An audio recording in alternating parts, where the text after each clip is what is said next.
Is the true test if someone is on steroids is how big they are? Well, the answer might surprise you.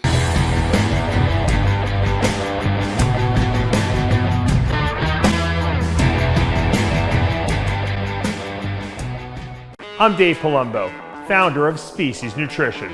I created Species Nutrition with one mission in mind: to provide bodybuilders and serious athletes with no-nonsense supplements that work and are backed by science. From my earliest bodybuilding days, I believed in only putting the best in my body, and that lives on in the Species Nutrition line of products. We use only top-of-the-line formulations dosed for maximum results and the best flavoring systems available.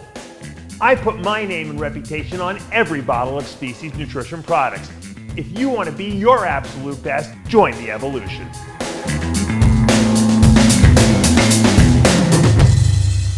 Hey guys, I am IFBB Pro Jeff Christian, retired in 2019, and one of the things that I'm really working on is how to help parents understand what's going on with youth today. Now, I have a background with working with young people.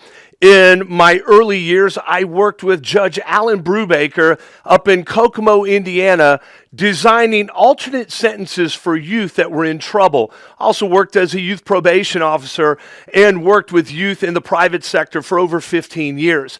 So I have a background in this type of subject.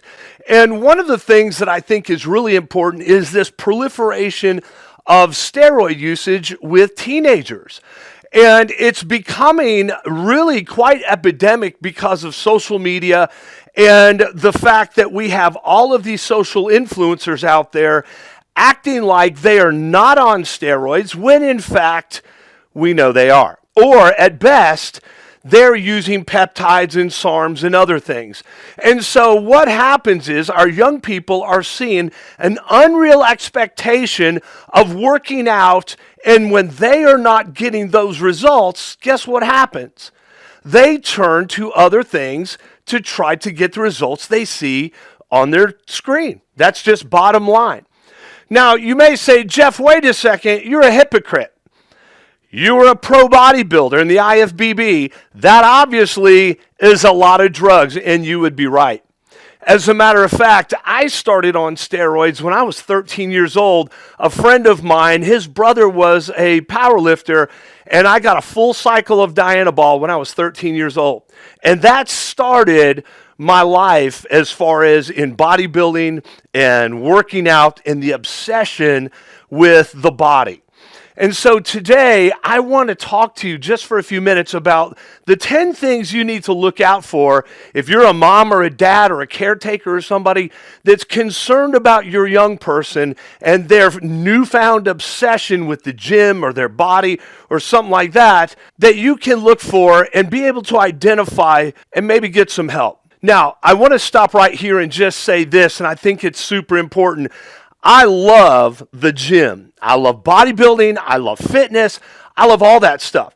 And in 2019, when I retired, I decided that I was going to get off of all of the drugs. And now, because of my background with years and years of steroid abuse, I have to take testosterone pretty much till the day I die. That's just the way it is. But in this entire scenario that I have lived through, what I've decided to do is what alcoholics do. Once they get clean, what do they usually want to do? They want to share their story. They want to tell people. And so people don't look at the alcoholic who is sharing his inspirational story with other people and go, boy, he's a hypocrite. No, they applaud them. People don't look at the drug addict who gets out of the drugs and then starts talking to young people and telling them about the dangers of drugs and saying, boy, he's a hypocrite. No, they celebrate him. Why? Because they're telling their story. They're trying to dispense some wisdom. Hey, young person, this is where I was. This is the cause. This is the effect. This is what happened to me. Now, don't go that way. Or if you have young people that are going to go that way, let's get them to the doctor. Let's do something to keep these kids safe. Because as of now, all steroids pretty much that anybody is getting is made in somebody's garage or somebody's lab, or honestly, I saw a guy making it in a chicken coop one time with an easy bake oven. Not an exaggeration. So let me give you the 10 things, and here they are. Number one, if your youth has rapid physical changes, in other words, he starts gaining a lot of strength and a lot of muscle pretty quickly, especially without proportional training. He just goes to the gym here and there, or he's playing football and he's only working out when the football team work out. But if you notice that he's getting really big without a lot of training, then that's a red flag. Pay attention to sudden enhancement in their muscle size and definition. Look, the body doesn't make gains naturally like it does when they're on steroids. Don't be fooled. Number two, behavioral shifts. Now, when you're in your teenage years, you've already got all of these hormones going on. You've got all of this stuff happening. But I want you to look at behavioral shifts, okay? Steroids can cause mood swings and aggression and even depression. Now, a lot of times we see that in teenagers. It's very obvious, right?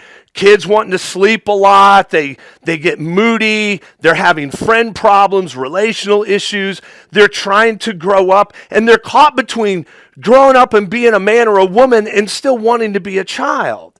And so this is already a really volatile time in their life, but I want you to look at behavioral shifts. In other words, sudden unexplained changes in their behavior and their emotional state. It could be indicative in a red flag of steroid use. It's so important that you know your young person. That means, dad and mom, that you can't spend all your time in front of a TV. You've got to be watching and talking with your young person about this stuff.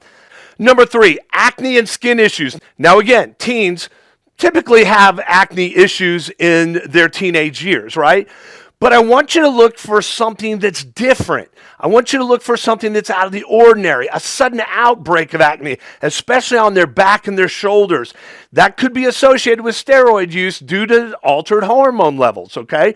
Number four, altered voice. For boys, a suddenly deepening voice, and for girls, any masculinization of their voice. It can be a significant indicator. So I want you to watch carefully, listen carefully, know your teenager. Okay? Then number five, confidentiality and secretive behavior.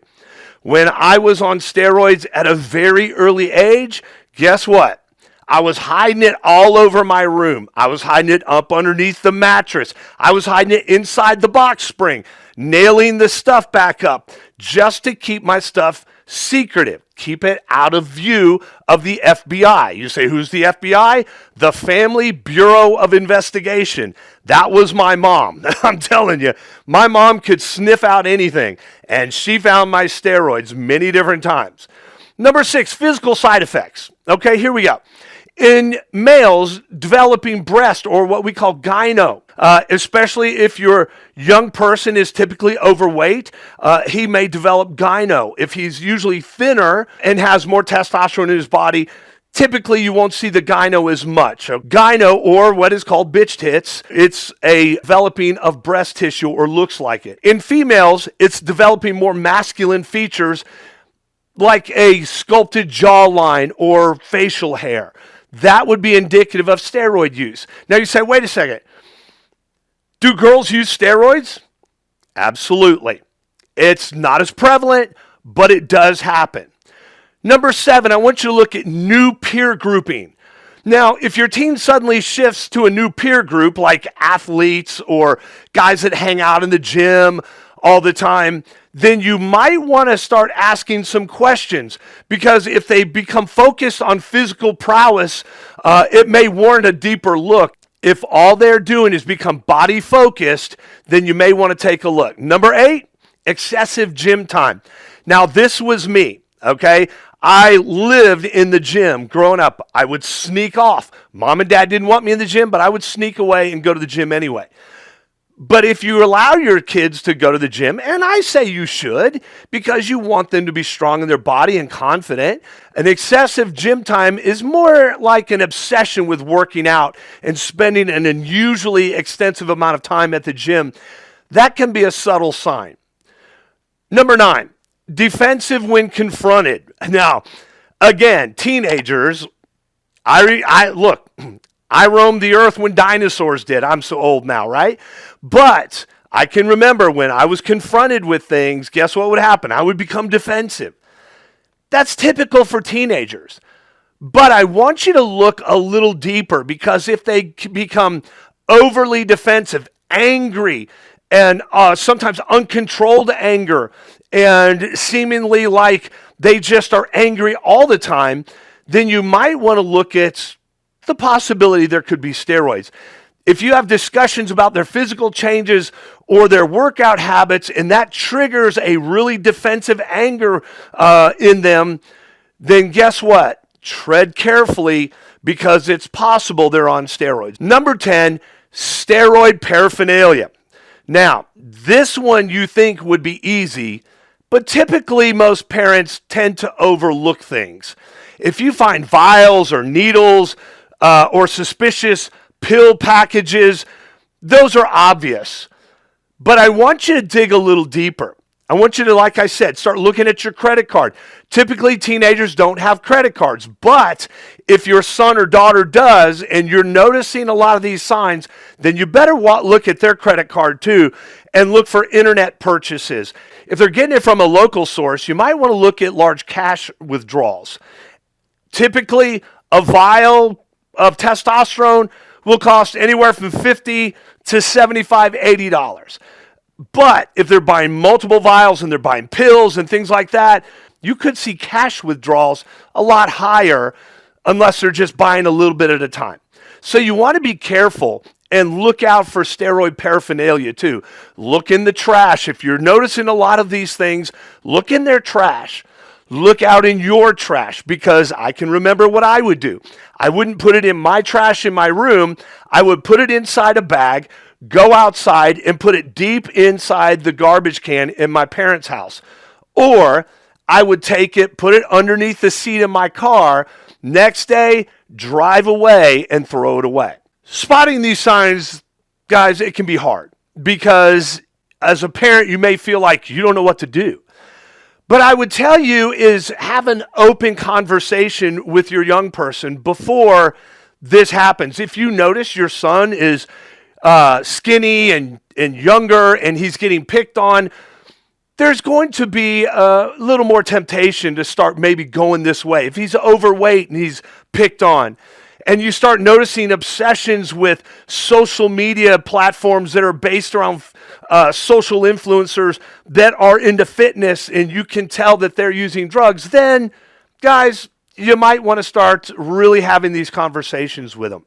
Now, this is important because at 57 years old, I now, as I said, I have to use steroids, testosterone, pretty much till the day I die.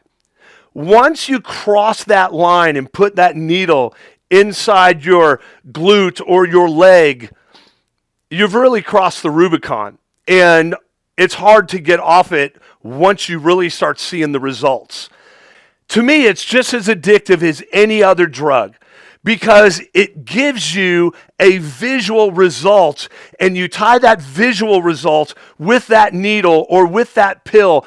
And when that young person goes off of those steroids and he starts to shrink down, guess what happens? He wants to start taking again, or take more and more and more. And I'm going to give you one bonus. Number 11 is very simple. I want you to start looking for needle marks. It could be in their shoulder, it could be in their leg, but a lot of times young people are using it in their glutes. The reason this is so important is most teenagers are getting their information off of social media, YouTube, out of forums, and they're not practicing good hygiene when it comes to giving themselves shots. And so a lot of young people end up with abscesses, or they end up with problems, what you would call test flu, where they're not feeling good, all of a sudden they're running a fever out of nowhere right after they give themselves a shot. And so look out for that as well. But really watch for those needle tracks in those areas that I told you, which are typically the most prevalent, because that's where they're hitting it. And if they're using it in their glutes, guys, that is how they're hiding it. I'm Jeff Christian. If you have any questions or you have any comments, or if I missed one, I want you to put it in the comments below for me, okay? Because this is a really important subject. And as I said, soon we'll be talking about this again. But we'll talk about, what do I do if I find out my young person is on steroids? What's the next step? Thanks for coming in. That's today's quick hitter.